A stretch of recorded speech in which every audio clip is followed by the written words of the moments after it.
along the way, hosting became more about content than it did about community. Hi, my name is Sophia. Welcome to Touching Grass, your digital escape from all the noise we hear online. On today's podcast episode, I wanted to talk a little bit about hosting and the way it's become more performative for social media. I personally am someone who I love hosting. I love a good theme. I love to decorate. And a lot of the content I watch has to do with that. Getting all the plates and the menus and all the fancy things. And while I do really love that aspect of hosting, I also think that sometimes it can make us feel like in order to host, it needs to be this grand event.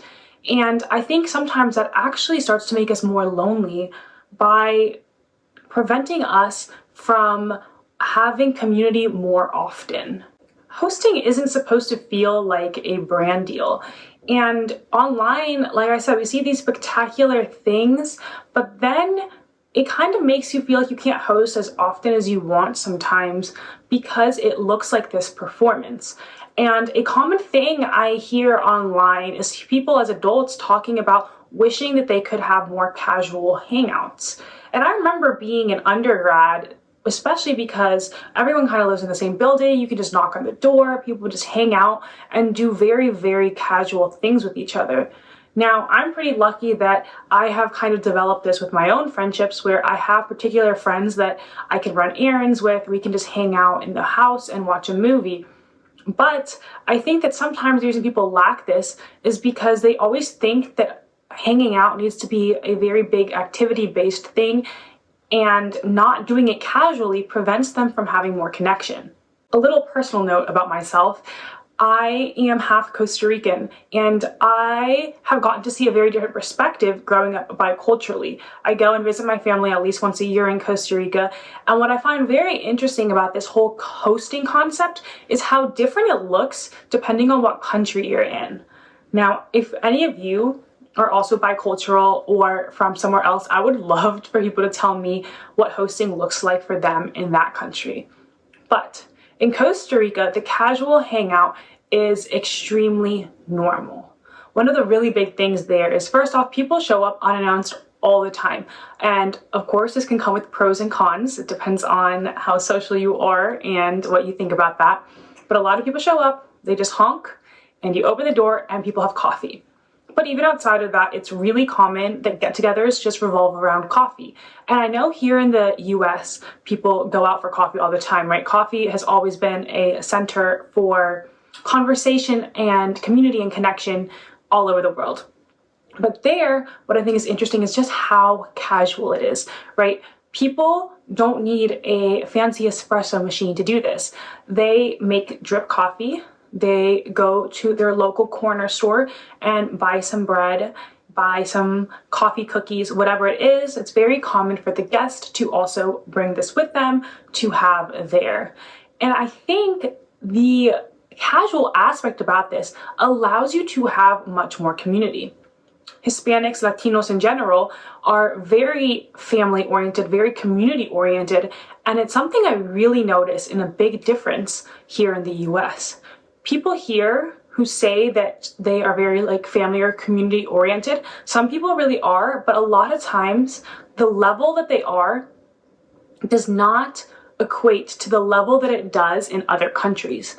And being able to see each other casually is a really important piece to being able to develop stronger connection, because the more regular you see someone, you're obviously going to be closer. Also, it gives you more time to come up with conversation, which allows for more depth, right? And I think these casual hangouts just really increase the amount you can see someone, because you don't have the stress of everything needing to be perfect. People want things to be nice, but it doesn't need to be extravagant. I love to bake, so I still remember the first time I saw a video on turning my apartment into a bakery where they made all these baked goods and they had this paper menu where they wrote everything out all cute, and the stickers for their cafe, the espresso machine. I thought it was so cute, and I showed my mom, and I just remember when she said to me, "We do that all the time in Costa Rica." And that for me was a moment where it kind of just hit me. I was like, that is so true. They can go over for coffee all the time and it's just casual, which allows them to do it so much more often. While I still think that idea is cute and I will be doing it one day, it's also about, you don't want to feel like every time you have people over for coffee, it needs to be this big ordeal, right? Because then it builds this pressure that I can only host when I make it grand, when that's just not the case. You don't want the grandeur to feel like an obligation. You want it just to feel like a special event. So don't let that concept of making things feel special make you feel like it always needs to be special, right? It is just as special to host people and just connect with them as it is to have a theme to what you're doing.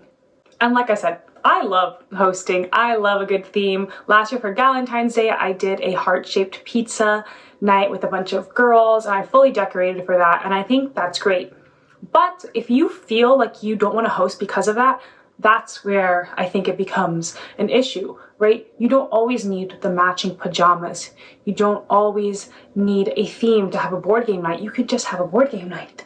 Oh my God, oh, what a thing, right? And I know this does sound so incredibly obvious, but I do think that the social media pushes this level of materialism to us, which therefore makes us more prone to feeling like we needed to.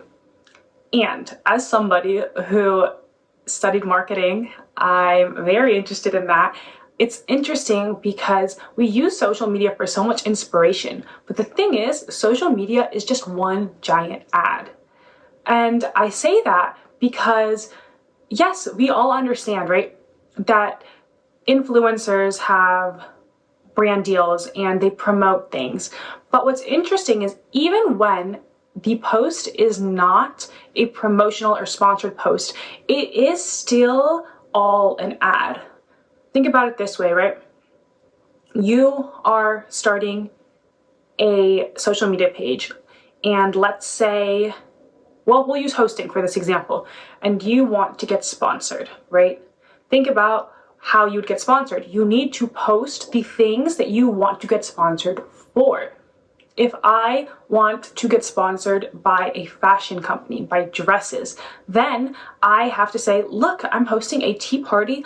Look at the beautiful dresses options that I have for my tea party, right? Companies see that, they resonate with that. They say, look, their audience cares about their dresses for their events. We will work with them to sponsor, okay? So this encourages people more and more online to post objects, to be more materialistic, because that will lead to more brand deals. And because of that, social media just becomes this embodiment of consumerism and materialism. But your life is not an ad, and it doesn't need to look like one. So I think it's so important to remember this. And when you are hosting, really think about, why are you hosting? What is your why? What is your reason behind it? Is it because you want to have more community, more connection? You want to go out less? Whatever it is, you have a why behind why you want to host. And I think community and connection is the number one reason behind that. And that can get lost when you feel obligated to make hosting a performance. And when it becomes performative, it can also take you out of the moment. And for me, again, love a good little recap video, okay? When I hosted my Valentine's Day event, I definitely filmed and posted a video on my Instagram, okay? I'm not judging you. I get you. I am you. But I will say that you want to be careful with that balance. I'm not saying not to take videos, but when you're doing something for the sole purpose of posting, whether it's because you want people to see you having fun, or see that you have a lot of friends, or look at all the amazing things that she does, right? That can take you out of the moment. And so often we pull out our cameras in the most important moments. You know, when we're singing happy birthday, when a fiery plate of food comes out at the restaurant, right? I do it too. I do it, okay? But the thing is, you really need to find that balance, because the more performative our actions become, the lonelier they will make us feel.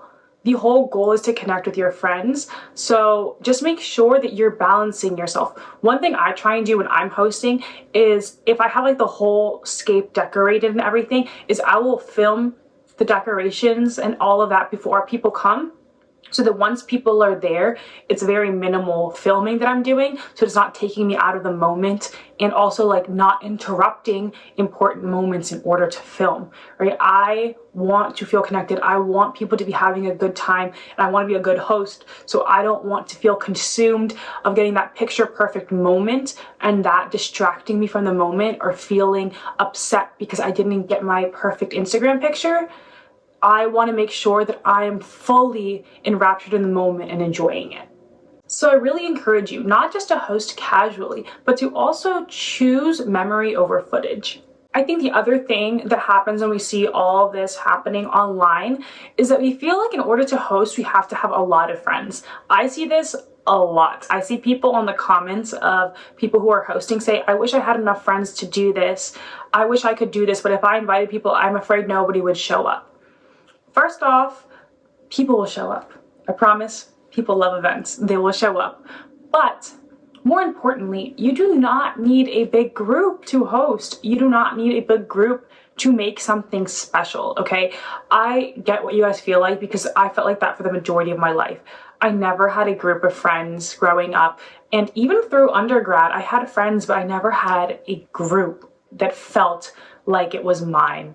It wasn't until grad school that I had a cohort and I had the MBAs below my group that I started to feel like I really had a group of people, and it took a lot of work. I put a lot of energy into creating that, and every time I hosted, I would try and really bring people together and invite different people that maybe I wasn't even that close to.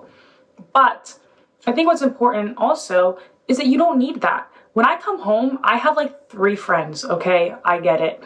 Here, being back with my parents, I don't have a lot of friends. But those people in your life that are there, it's almost even more special that they are there for you, and they deserve to be celebrated too.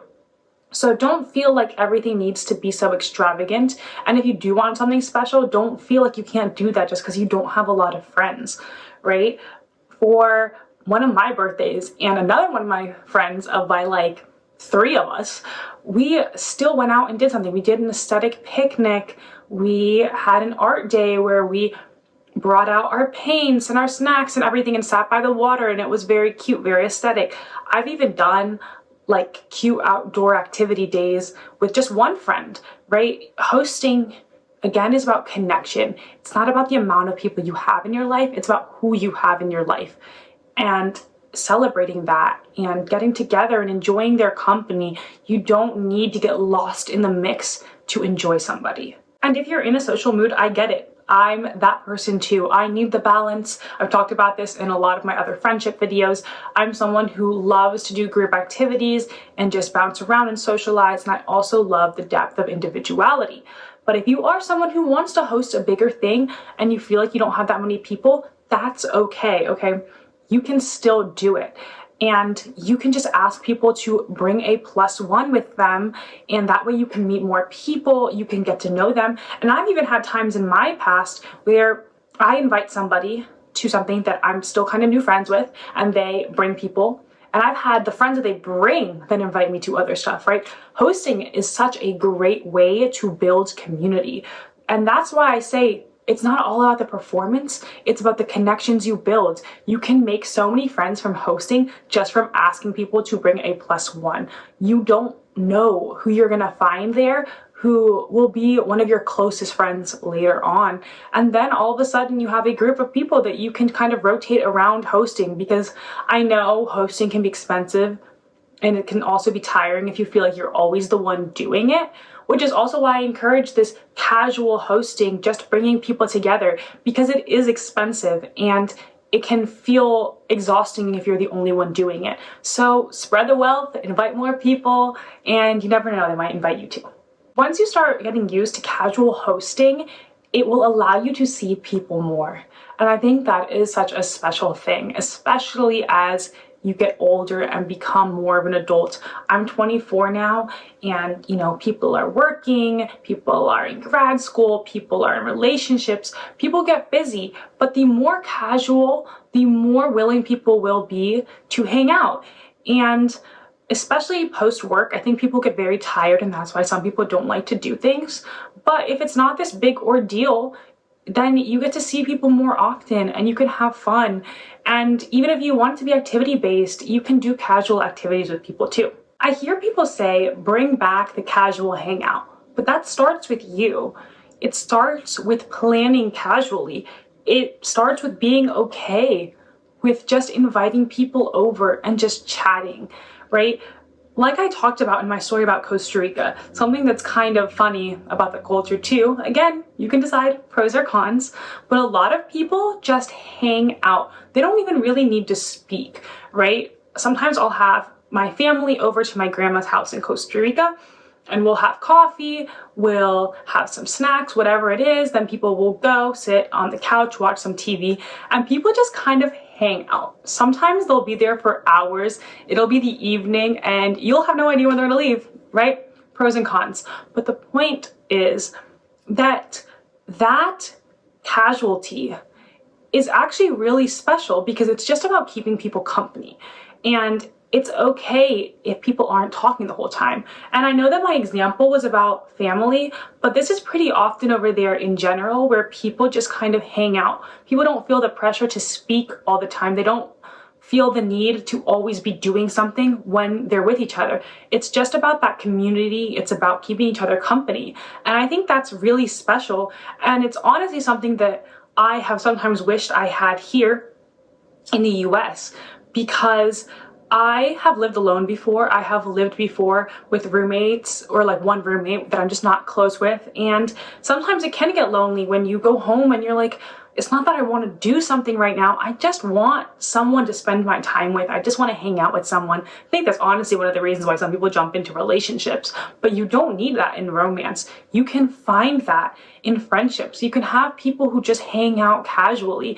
And the more you do it, the more used to it you'll get. And it can just be part of your routine. Your friends who are feeling the same way, you can just get together.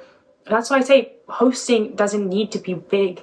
It can be small, and sometimes small can be equally, if not more, special. Having those moments that you just sit together, keeping each other company, it just makes you realize that you have people in your life who want to be there, to be around you, not because you provide this grand activity for them, but just because they appreciate your presence. So start being the first to initiate that.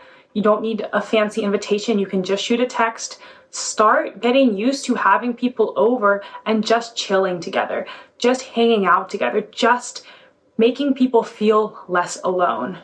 And you should be the first to do it. You should reach out. You should learn to reach out and not rely on other people to invite you. Of course, make sure this is people who are reciprocating your energy, but maybe they're feeling the same way you are and they're just afraid to reach out as well. So try casually hanging out. Try making things just simple. And I think you'll find a lot of community in that. And you can still have your big moments of hosting, but you shouldn't rely on only that in order to have social moments. So host without posting, host casually, host for one person, host with a theme. Do whatever fits you best. Do whatever makes you the most excited, the happiest, the most connected, whatever it is. But don't let social media and the consumerism of it all make you feel like you need to spend all of this money and throw a literal experiential marketing event every time you host, okay? It's cute, it's amazing, love a goodie bag. I've never done a goodie bag because why would I be doing that, right? You are not a brand. You don't need to pretend to be one. You are a human being, and that's okay. Not everything needs to be a show off of how much money you can spend, how well you can cook, how well you can organize a theme. All of that is so fun, but it's not the purpose. It's not the sole purpose. So just remember that and host however makes you feel the best. And don't let the world, the culture, social media make you feel obligated to make it a performance. Hosting is about love. It's not about creating a production. So make that drip coffee, show up, and just sit on the couch and just bond with the people that you love. Remember that our life is meant to be lived, not performed. So I hope you guys enjoyed this episode. I think it's a little bit more lighthearted than some of my other episodes. But once again, my name is Sophia. This is Touching Grass. I post every Tuesday. So until next time.